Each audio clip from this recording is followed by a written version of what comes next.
그래서 CCTV로 감시되지 않는 곳은 없을 정도로 서울 전역에 CCTV가 설치되어 있는데, CCTV가 이처럼 보편화된 것은 그리 오래된 일은 아닙니다. 서울의 경우 약 20년 전만 하더라도 CCTV가 그렇게 많지 않았는데 2000년대 중반에 들어서면서 CCTV의 설치가 본격화되었습니다. CCTV가 설치되면서 달라진 것은 범죄의 확연한 감소입니다. 서울 강남구청의 경우 2004년 CCTV를 설치한 결과 강도와 절도 사건이 약 41% 정도 이전에 비해서 감소하였고, 대전, 부산, 인천, 경기 지역 등도 CCTV를 설치한 이후에 범죄가 전부 40% 이상 줄어든 것으로 나타났습니다. 이게 엄청난 변화죠. 아무도 없을 때와 누군가 나를 지켜볼 때, 그러니까 인간의 행동은 다를 수밖에 없는 겁니다. 심지어 사람이 아닌 로봇이 지켜봐도 인간의 행동은 달라집니다. 어느 심리학과 교수의 책에 의하면 하버드 대학 연구팀이 자선 기금 모금통 옆에 사람 모양의 로봇이 서 있을 때와 없을 때 모금액이 어떻게 달라지는지 비교를 해봤더니 아무도 없을 때보다 사람 모양의 로봇이 지켜볼 때 모금액이 30% 이상 늘었다고 합니다. 로봇이 진짜 사람이 아니라는 걸 모르는 사람 없죠? 다 알아요. 그런데도 행동이 달라졌습니다. 그만큼 누군가 지켜본다는 의식이 사람의 행동에 영향을 미친다는 의미죠. 그래서 방금 언급한 이 책의 저자는 일부러라도 우리 모두 누군가의 눈을 떠올리자 권유하면서, 어떤 눈이건 그 눈이 나를 지켜본다고 의식하면 우리의 행동은 보다 현명해진다 조언을 합니다. 전문가의 말이니까 허튼 소리는 아닐 텐데, 우리 그리스도인들은 굳이 누군가의 눈을 상상할 필요가 없습니다. 왜냐하면 우리를 지켜보는 눈은 상상이 아니고 실제 현실이기 때문입니다. 그럼 누구의 눈인가요? 누구의 눈이 나를 지켜보고 있습니까? 하나님의 눈이죠. CCTV는 혹 피해갈 수 있어도 하나님의 눈은 결코 피하지 못합니다. CCTV가 감시하지 못하는 사각지대는 얼마든지 있어도 하나님의 시선이 미치지 못하는 사각지대는 절대 있을 수가 없습니다. 물건에 불과한 로봇만 옆에 있어도 우리의 행동이 달라진다면, 하물며 여호와께서 나를 지켜보고 계시다는 사실을 인식할 때 우리 행동이 얼마나 더 크게 달라지겠습니까? 오늘 읽은 레위기 본문은 제사 가운데 이제 번제에 관한 내용인데 5절은 이렇게 말합니다. 그는 여호와 앞에서 그 수송아지를 잡을 것이요. 주목하고 싶은 것은 여기 여호와 앞에서라는 선언입니다. 양이나 염소를 드릴 때도 마찬가지입니다. 오늘 읽진 않았지만 10절과 11절 보시면, 만일 그 예물이 가축대 양이나 염소의 번제이면 흠없는 수컷으로 드릴지니 그가 제단 북쪽 여호와 앞에서 그것을 잡을 것이요. 역시 여호와 앞에서라고 분명히 선언을 했습니다. 여러분, 이게 아무리 성막이라도, 즉 아무리 회막이라도 하나님이 눈에 보이게 나타나시고 계시는 건 아닙니다. 눈에 안 보여요. 그런데도 성경은 여호와 앞에서 계속 반복해서 명시합니다. 하나님이 눈에 안 보일지라도 바로 앞에서 지켜보시기 때문입니다. 회막에서만 지켜보시는 게 아니겠죠. 성경엔 여호와 목 전에 악을 행하여 라는 고발이 상당히 많습니다. 예를 들자면 신명기 9장 18절, 내가 너희에게 명령한 길을 떠나 여호와의 목전에 악을 행하여 라고 했습니다. 그 다음에 사사기 2장 11절도 말합니다. 이스라엘 자손이 여호와의 목전에 악을 행하여 바알들을 섬기며 그랬습니다.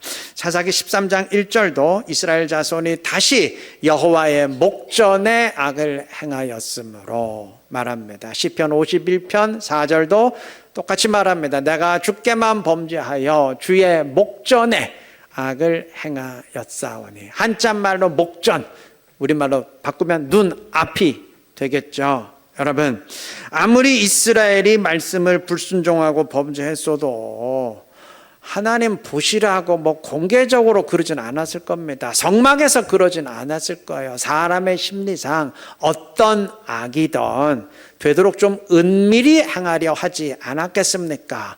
그런데도 성경은 여호와 목전에, 여호와 눈 앞에서 행했다고 기록합니다. 세상 어느 곳이건 하나님이 바로 앞에서 지켜보시기 때문입니다. 하나님께 속한 자들에겐 이런 의식이 있어야 합니다. 세상 어디에서건 하나님이 내 앞에 계시고 내가 하나님 앞에 있다는 하나님 의식이 반드시 있어야 합니다. 요셉과 느헤미야는 모두 이방 나라에서 살았고 각자의 나라에서 한 사람은 총리, 또 한 사람은 요즘으로 치면 대통령, 비서실장 정도의 자리까지 올랐는데 이 두 가지는 당시 온전한 신앙생활을 하기에 상당히 불리한 조건이었습니다.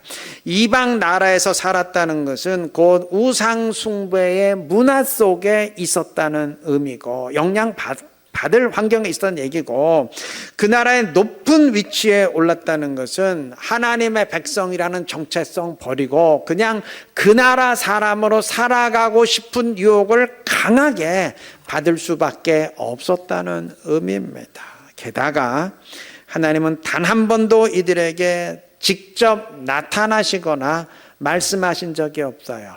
그 어떤 특별한 사인으로 환상이나 이상이나 기적이나 이런 것들을 통해서 이들을 인도하신 적도 없어요.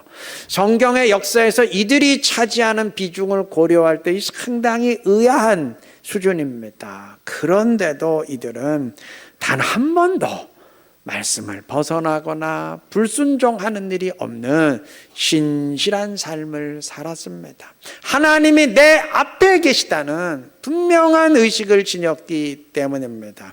요셉은 보디발의 아내가 유혹할 때 창세기 39장 9절에서 내가 어찌 이 큰 악을 행하여 하나님께 죄를 지으리까 하면서 하나님을 언급합니다. 당신 말처럼 아무도 보는 사람은 없지만 그러나 하나님이 지켜보십니다. 이 의식이 배어있지 않습니까? 총리가 된 뒤에도 마찬가지예요. 그의 태도는 조금 더 변함이 없습니다. 느헤미야 역시 모든 중요한 일들을 하나님의 관점에서 생각하고 판단할 정도로 하나님 의식이 분명합니다. 그러니 어찌 이들의 신앙이 흔들리고 무너질 수 있었겠습니까? 아니, 경찰만 지켜보고 있어도 감히 법을 위반하지 못하는데 하물며 여호와 하나님이 눈을 부릅뜨고 지켜보시는데 어떻게 말씀을 무시하며 불순종할 수 있겠어요? 오늘 우리는 요셉과 느헤미야에 비한다면 훨씬 신앙생활에 유리한 환경 속에 있습니다. 어디에나 교회가 있고 어디에나 목사가 있고 어디에나 신앙 서적 있고요. 방송 설교자 휴대폰만 클릭하면 다 들을 수 있고 하여간 모든 게 너무 많아서 문제가 될 정도로 정말 차고 넘칩니다. 옛날엔 없어서 문제였다면 지금은 너무 많아서 솔직한 얘기로 좀 그게 문제.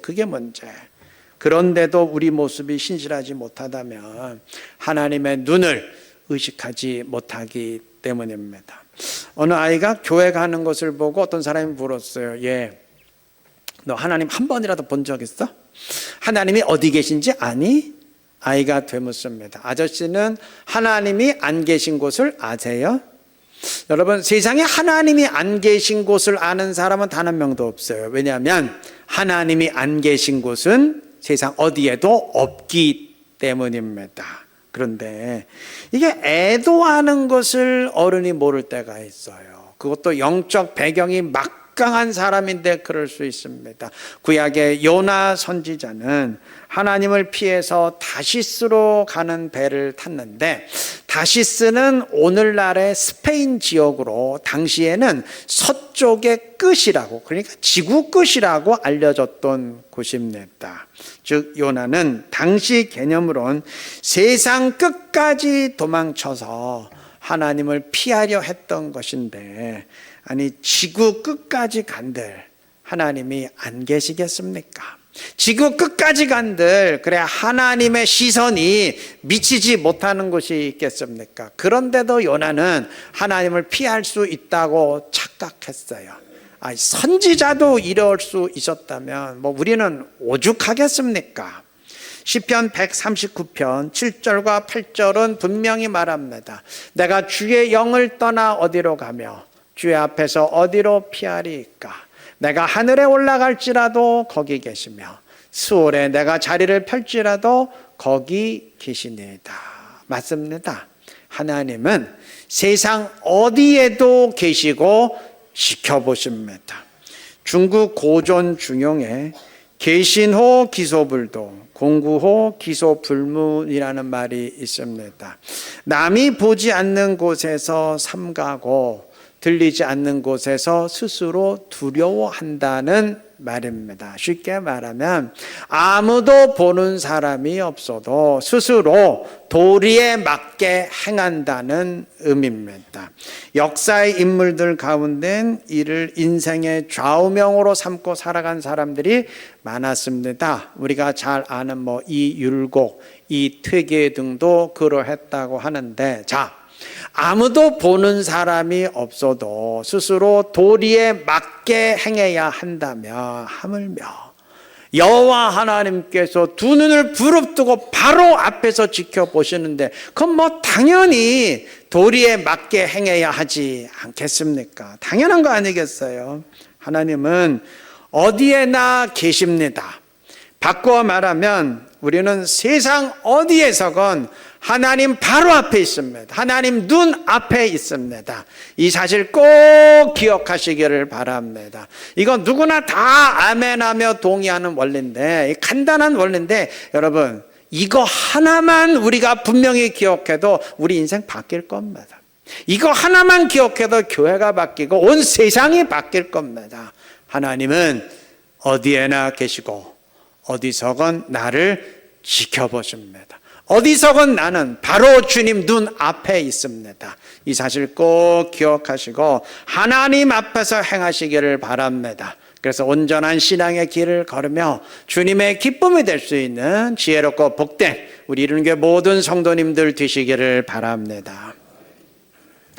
우리가 예수를 믿는 이유는 이제 구원을 받기 위함인데, 예수 믿는다고 할 때 물론 많은 것을 믿지만 가장 핵심적인 것은 예수님의 십자가 사건이죠. 교회마다 십자가 달아놓은 이유가 그거 아니겠습니까? 예수님이 십자가에서 피 흘려 죽으시고 부활하셨는데 그의 죽음과 부활이 나의 구원을 위한 것임을 믿고 받아들이는 사람은 구원받습니다. 그에게 구원이 임합니다. 그가 십자가에서 내가 당해야 할 영원한 죽음을 대신 당했는데 내가 그것을 믿으면 그의 죽음이 나의 죽음으로 적용이 되어서 그가 죽었지만 내가 영원한 죽음을 당한 것이 되기 때문에 영원한 죽음 당한 이상 난 이제 더 이상 영원한 죽음 당할 필요가 없어요. 죄의 벌이 영원한 죽음인데 그 벌 다 당했으니까 이제 난 더 이상 죄의 벌에 매이지 않습니다.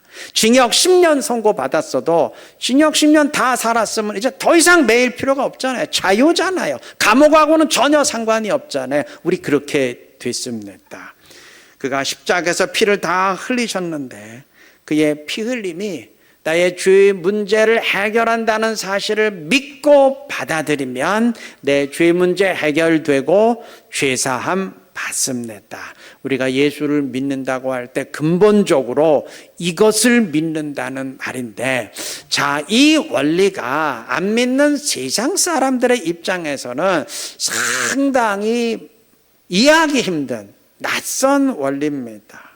누군가 나를 위해 대신 죽었는데 그의 죽음이 내 죽음이 되어서 내가 안 죽어도 된다든지, 또 누군가 나를 위해 피를 흘렸기 때문에 나의 모든 죄 문제가 해결된다든지, 이건 상당히 이해하기 힘든 낯선 개념입니다. 그런데 사실 이 원리는 하나님이 수천 년 동안 예표를 통해서 그의 백성들에게 확인시키고 계속 확인시켰던 원리입니다. 자, 오늘 본문은 번제에 관한 언급인데 4절은 이렇게 말합니다. 그는 번제물의 머리에 안수할지니, 모든 제사는 제물이 될 짐승의 머리에 안수하는 것으로 시작이 됩니다. 그 다음에 이어지는 것은 피를 뿌리는 의식입니다. 5절은 말합니다. 그는 여호와 앞에서 그 수송아지를 잡을 것이요, 아론의 자손 제사장들은 그 피를 가져다가 회막문 앞 제단 사방에 뿌릴 것이며. 자, 이러한 안수와 그 뒤에 이어지는 피뿌림은 이게 번제 제사에서만 행하는 게 아니고 모든 제사, 그러니까 번제를 비롯한 화목제, 속죄제, 속거제, 모든 제사에서 공통적으로 행하는 의식입니다. 모든 제사는 안수와 더불어서 피뿌림으로 의식을 시작합니다. 그러면 이렇게 하는 이유가 뭘까요? 그 의미가 뭘까요? 안수는 죄의 전가를 의미합니다. 나의 죄를 이 짐승에게 전가시킵니다. 이 짐승이 나를 대신해서 죽습니다 라는 의미, 내 죄를 다 뒤집어 쓰고 대신 죽습니다 라는 의미예요. 본문 4절 마지막 부분은 그를 위하여 속죄가 될 것이라 선언합니다. 제물인 짐승이 제사 드리는 사람의 죄를 전가받고 대신 죽음으로 제사 드리는 사람의 죄가 해결받고 사함받는다는 의미입니다. 자, 여기서 제물을 예수님으로 바꾸면 십자가 죽음의 원리와 정확히 같지 않습니까? 똑같아요. 그리고 그 다음에 안수를 통한 죄의 전가는 또한 제물과 제사 드리는 사람의 일치를 의미합니다. 제물된 짐승이 내 죄를 짊어지고 대신 죽습니다. 이 짐승이 죽는데 내가 죽는 것입니다 라는 일치를 의미합니다. 그래서 창세기 4장 3절과 4절은 여호와께서 아벨과 그의 제물은 받으셨으나 가인과 그의 제물은 받지 아니하신지라 그랬습니다. 하나님은 아벨의 제물을 받으실 때 동시에 아벨 자신을 받으셨고, 가인의 제물을 받지 않으실 때 동시에 가인 자신을 받지 않았습니다. 왜냐하면 제물과 제사 드리는 사람은 하나로 일치되기 때문입니다. 뭐 제물은 받았는데 제사 드리는 사람은 안 받고, 제사 드리는 사람은 받았는데 제물은 안 받고, 이런 건 있을 수가 없어요. 왜? 하나로 일치되기 때문에 받으면 둘 다 받는 거고, 거절하면 당연히 둘 다 거절입니다. 자, 이렇게 하나로 일치되기 때문에 제물이 죽은 건 누가 죽은 겁니까? 내가 죽은 것이고, 제물이 받아들여진 것은 곧 나 자신이 받아들여진 것입니다. 자, 제물의 죽음이 곧 나의 죽음이 되고, 제물이 받아들여진 것이 곧 나 자신이 받아들여진 것이 되는 것.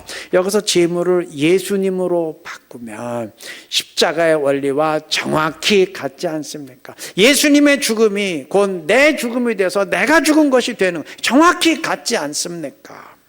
안수 뒤에 이어지는 이 피뿌림의 의미 역시 죄 사함입니다. 히브리서 9장 22절이 말합니다. 피 흘림이 없은즉 죄 사함이 없느니라. 바꾸어 말하면 피가 흘려질 때 죄 사함이 있습니다. 제물된 짐승을 죽여 그 피를 뿌림으로 제사 드리는 사람의 죄가 사함받고 해결됩니다. 즉 제물의 피가 뿌려짐으로 내 죄가 사함받는 것. 제물을 예수님으로 바꾸면 역시 십자가의 원리와 똑같지 않습니까? 맞아요. 똑같습니다. 구약 제사의 원리와 십자가 사건의 원리는 정확하게 같습니다. 같을 수밖에 없죠. 어떻게 예고편과 본편이 다르겠어요? 같을 수밖에 없는 겁니다. 이스라엘은 수천 년 동안 제사를 드렸습니다. 다시 말해서 구약의 백성들은 제물이 내 대신 죽음으로 내 죄가 해결되고, 이 제물의 죽음이 나의 죽음이 되어서 내가 죽지 않아도 되고, 이 제물의 피가 뿌려짐으로 내 죄가 사함받고, 이러한 의미의 의식을 수천 년 동안 반복 계속 반복해 왔다는 말입니다. 구약 백성들 본인들은 물론 몰랐겠지만 하나님은 제사 의식을 통해서 십자가의 원리를 분명히 예표하고 계셨습니다. 그리고 드디어 때가 되었을 때 하나님은 인간 예수님으로 이 땅에 오셔서 친히 십자가에서 제물이 되어 죽으심으로 구약 제사가 예고했던 그것을 다 성취해 주셨습니다.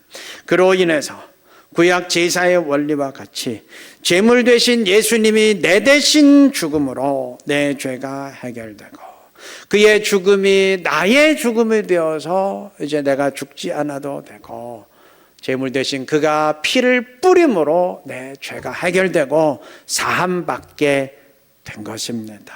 십자가의 원리는 물론 세상 사람들의 관점에선 말이 안 되는 낯선 개념이지만 하나님의 백성들에겐 결코 이게 낯선 개념이 아닙니다. 수천 년 동안 예표되고 확인되어 온 너무나도 익숙한 원리이고 개념입니다.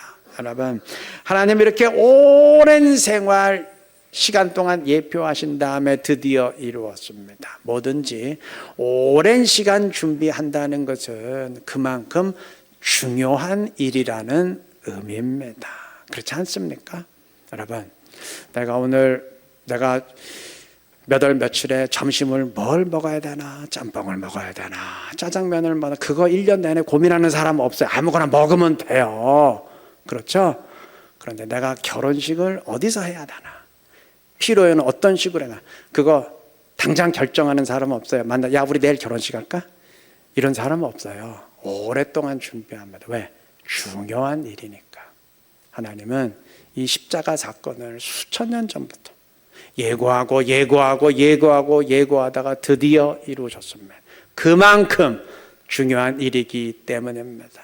우리가 믿음으로 구원받는 것 한순간에 이루어진 일이 아니에요. 우리에겐 한순간에 적용될 수 있어도 하나님은 그것을 준비하시기 위해서 수천 년 전부터 계획하시고 준비하시고 드디어 이루신 줄 믿습니다. 우리는 그 은혜의 수혜자들입니다. 꼭 기억하시기를 바랍니다. 자, 그런데 이제 마지막으로 하나 더 볼 게 있어요.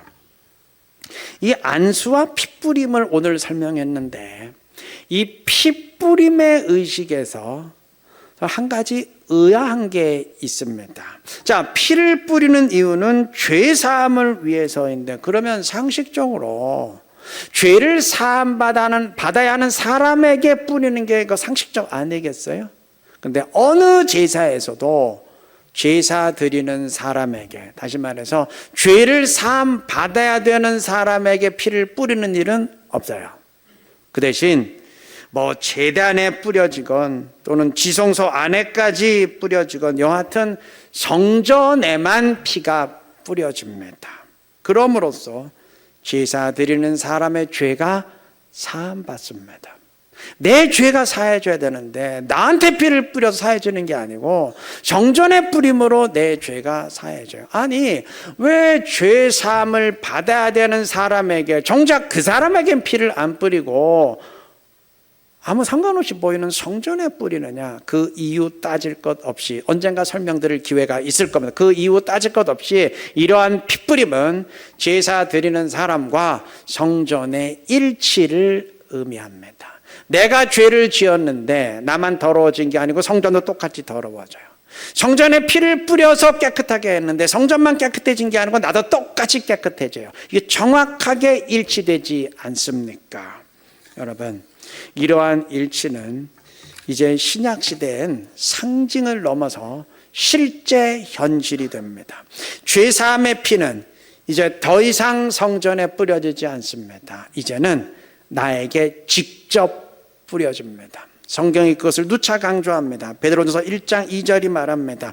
예수 그리스도의 핏뿌림을 얻기 위하여 택하심을 받은 자들에게 편지하노니. 예수님이 제물 되셨잖아요. 제물의 핏뿌림을 우리가 얻는다고 말합니다. 우리에게 직접 뿌려집니다. 히브리서 10장 22절도 말합니다. 우리가 마음의 뿌림을 받아 악한 양심으로부터 벗어나고 그랬는데 여기서 말하는 뿌림이 피뿌림이에요. 우리가 직접 피뿌림 받습니다. 구약의 피뿌림과 비교해서 뭔가 달라진 것 같지요. 그런데 엄밀히 말하면 달라진 건 하나도 없습니다. 죄사함의 피가 오직 성전에만 뿌려져야 된다는 원리는 구약이건 신약이건 똑같습니다. 신약 시대에 제물의 피가 나에게 직접 뿌려지는 이유는 이제는 나 자신이 성전이 되기 때문입니다. 고린도전서 3장 16절이 분명히 말합니다. 너희는 너희가 하나님의 성전인 것과 하나님의 성령이 너희 안에 계시는 것을 알지 못하느냐. 성막은 원어로 미식한, 거처, 집이라는 의미입니다. 하나님이 거하시는 집이 성전입니다. 이젠 우리 자신이 성전입니다. 성전입니다. 하나님이 성령으로 내 안에 들어오시고 내가 성령을 열망하고 초청할 때 성령 하나님께서 내 안에 들어오시고 내 안에 거하시기 때문입니다. 내 자신이 성전이에요. 그러니 죄사함의 피가 성전에만 뿌려지는 원리는 그때건 지금이건 똑같지 않습니까? 그때는 눈에 보이는 성전에 뿌려졌고 지금은 성령 하나님을 모신 내가 성전이기에 성전된 나에게 뿌려지고 뭐가 다릅니까? 구약이건 신약이건 원리는 같아요. 오직 성전에 피가 뿌려짐으로 죄사함 받고 문제가 해결되고 죄로 인해 하나님과 뒤틀렸던 관계가 회복되고 새로운 삶으로 회복되어 주 앞에 설 수 있는 것입니다. 여러분, 구약시대엔 눈에 보이는 성전이 있었습니다. 거기다 뿌리면 됐어요. 근데 지금은 그 성전 없습니다. 뿌릴 곳이 없습니다. 이제는 나 자신이 성령을 내 안에 모신 성전이 되어야 할 줄 믿습니다. 만약 그게 아니라면, 다시 말해서 내가 성령을 모심으로 성전이 되지 못한다면, 하나님이 내 안에 거하지 않으신다면 그러면 뿌릴 곳이 없습니다. 성전에만 뿌릴 수 있는데 그럼 어디다 뿌릴 겁니까? 내가 성전이 아닌데 어디다 뿌릴 겁니까? 내 죄가 크니까 나에게, 아니요, 죄인에게 뿌리는 원리는 없어요. 무조건 성전에만 뿌려야 됩니다. 우리 그리스도인이 반드시 성령을 내 안에 모신 성령이 되어야 하는 이유입니다. 그래야 그 피가 나에게 적용될 수 있는 것입니다. 여러분, 예수님의 십자가 보신 적 있어요? 십자가 현장에 가보신 적 있습니까? 가본 적도 없고 본 적도 없고 어떻게 십자가가 나에게 적용이 되나요? 성령이 내 안에 들어오실 때 그때 그의 십자가가 나에게 적용이 되는 줄로 믿습니다. 이 사실 꼭 기억하시고 늘 성령을 내 안에 모시고 하나님과 함께 하시는 성전 되시기를 바랍니다. 그래서 그리스도의 피 뿌림을 통해서, 나에게 피를 뿌림을 통해서 내 죄 사함 받고 나의 문제를 해결받고 늘 새로운 삶을 살아갈 수 있는, 회복의 삶을 살아갈 수 있는 지혜롭고 복된 우리 이루는 게 모든 성도님들 되시기를 그리스도 이름으로 축원합니다.